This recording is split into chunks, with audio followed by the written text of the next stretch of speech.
Your What's good, everybody? It's your boy Los, back again with another video. I know it's been a super long time. If you're a returning viewer or if you're a new subscriber, hello, nice to meet you. For everybody else that's probably just randomly coming across this video, we bike.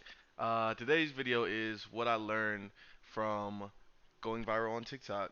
Now, I first went viral on TikTok last year, I think, off some random video that I had made about, I can't even remember what it was about in particular, but it was just a TikTok that was like to a trend that was going on at the time, and there was already a viral sound. I pretty much just did the exact same format as anybody else, put the words in or whatever, and then the shit blew up.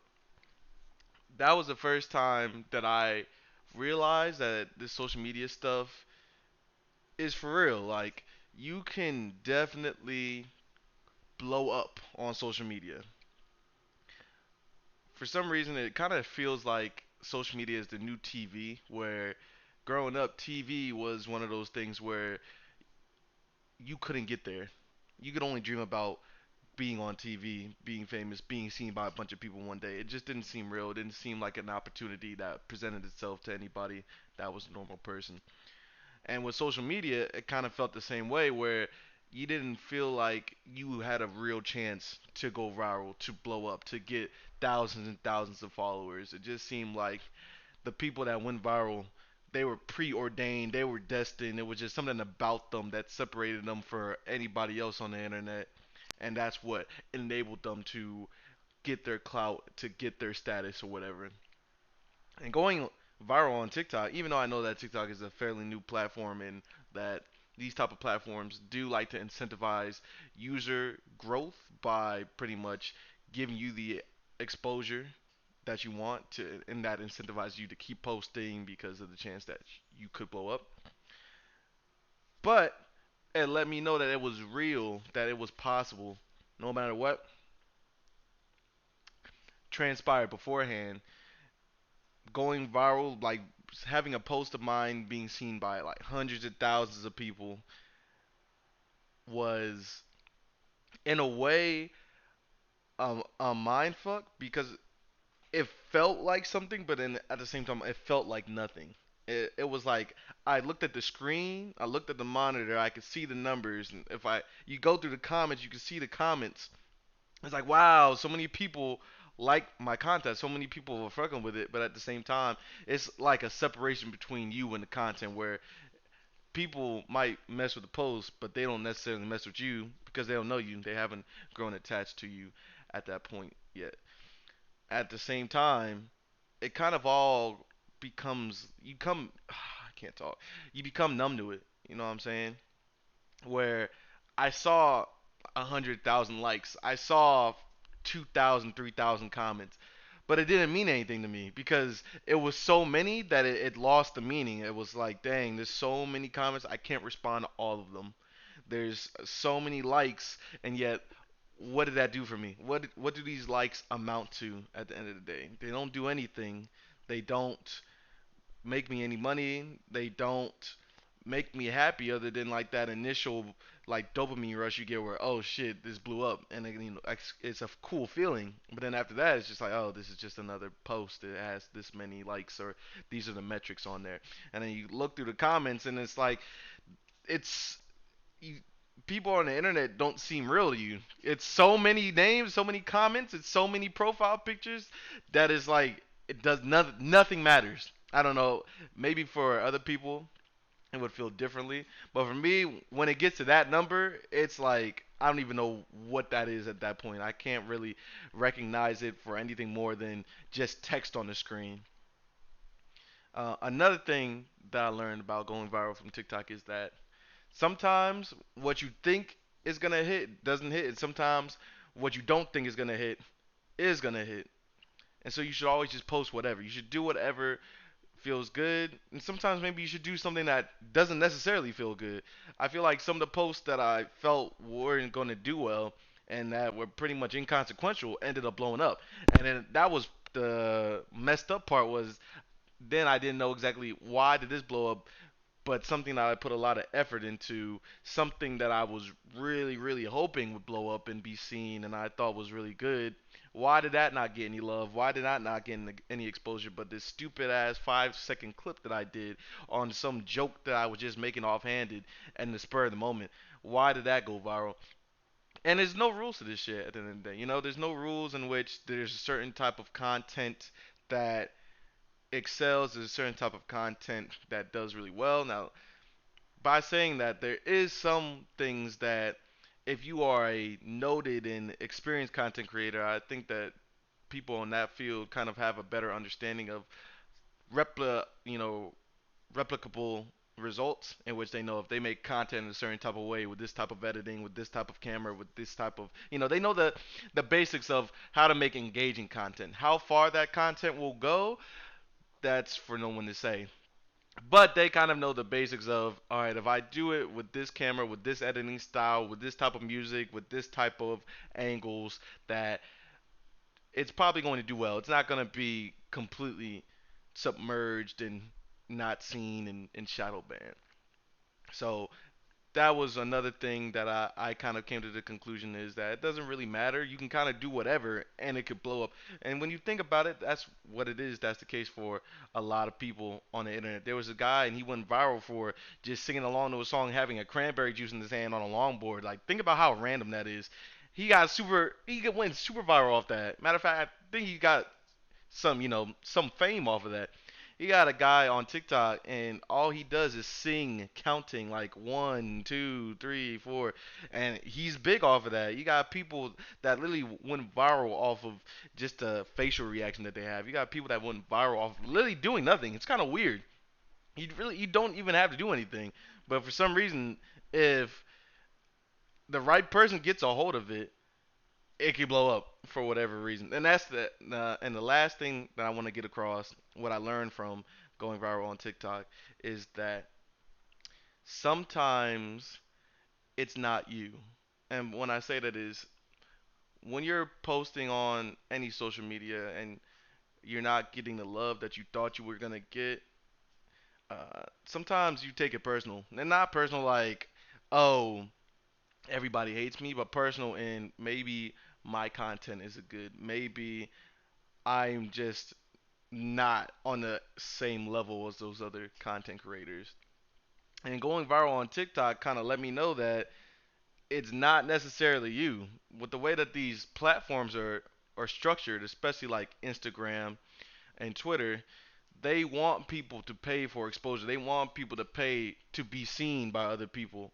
And so if you're not gaming the system necessarily and using the hashtags or doing things to increase engagement to show the algorithm that your content should be seen by other people, it's not going to do it. But it's not necessarily because your content is bad, but it's because you're not hitting certain metrics that that app is looking for to push content out there.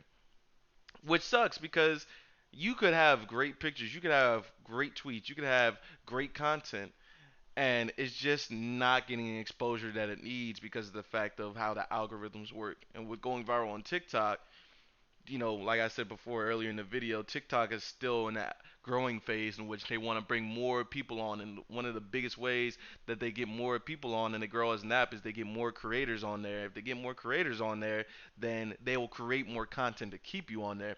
And they in turn incentivize creators to come on there by saying, "Hey, come on here. We want your fresh ideas. We want your interesting videos. We want your all your talents. We want them on this platform, and we will give you exposure."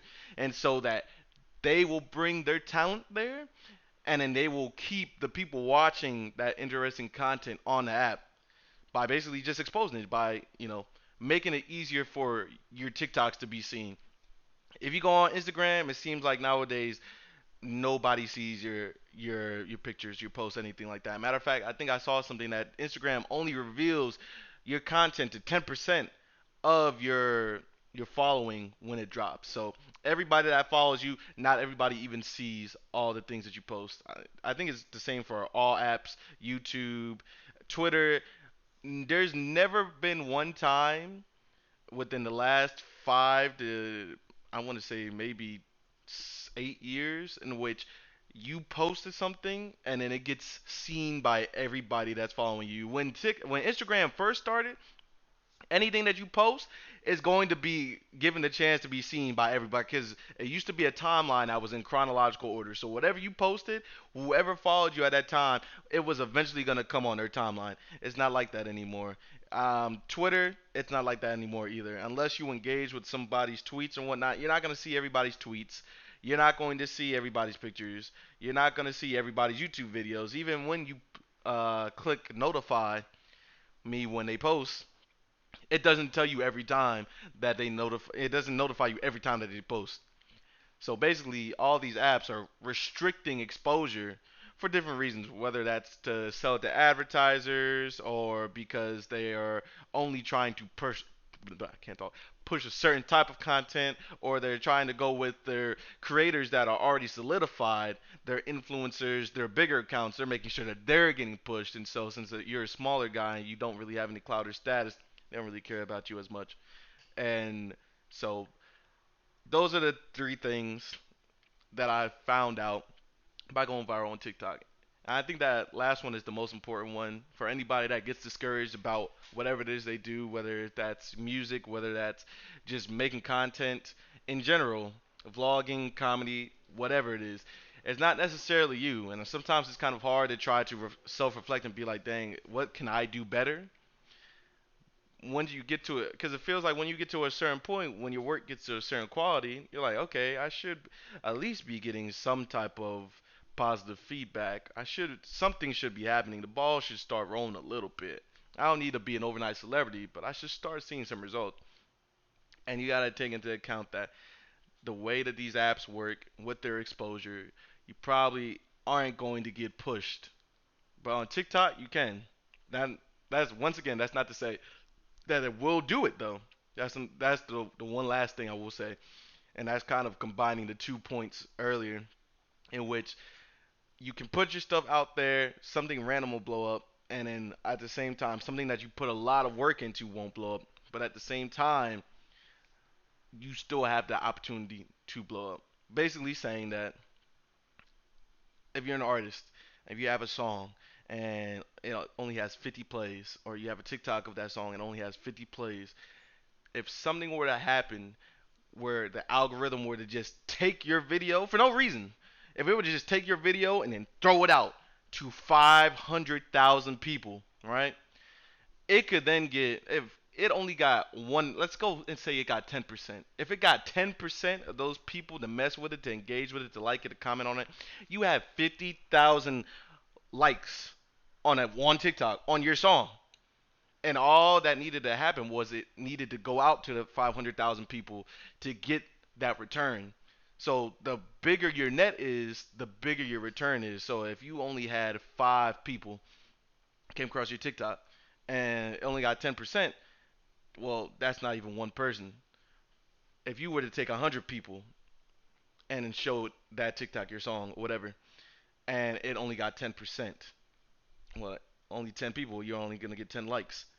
But if you were to magnify it and multiply that number, now that's when you can really start to see the results of, okay, if I have a post and it's getting 10% likes or 10% engagement, that's pretty good because if I scale it up enough, 10% of 1 million is 100,000. Now it looks crazy. Now it's like I'm viral because I got 10, I got 10% of a million, which is 100,000. I got 100,000 likes, I got 100,000 comments, and that's it. That's the only difference. And so, keep that in mind with the ratio where if you only got 50 subscribers and you get, 5 views on a video or you got 5 likes on a post or whatever, you're doing pretty good. Even though the numbers are small, the ratio is good because of you want to worry about the percentage. You don't want to worry about the numbers. You want to worry about the percentage of who's actually following you or like how much this video or post is getting seen versus who's actually interacting with it. And so I feel like that's a big thing with these bigger creators, in which their stuff just gets seen by big people, and then it goes viral because of the fact that it's just seen by enough people that it has an audience at the end of the day. Whether or not it's the best, it doesn't matter because once you get to 100,000, 200,000, 500,000, million, just that 10% is more than enough, and it looks crazy. So that's it, man. That's the video. I hope somebody comes across this and you see this and gives you a good perspective about social media in general, but also TikTok. If you got a TikTok, use TikTok. If you don't use TikTok, I recommend using TikTok. I need to be better on TikTok because, like I said, it's the best growing app to use right now to get yourself exposure for anything that you want to do, whether that's video games, music, streaming in general. That's the best app. Yeah, that's the video. Like, comment, subscribe, blah blah blah blah blah blah. Yeah.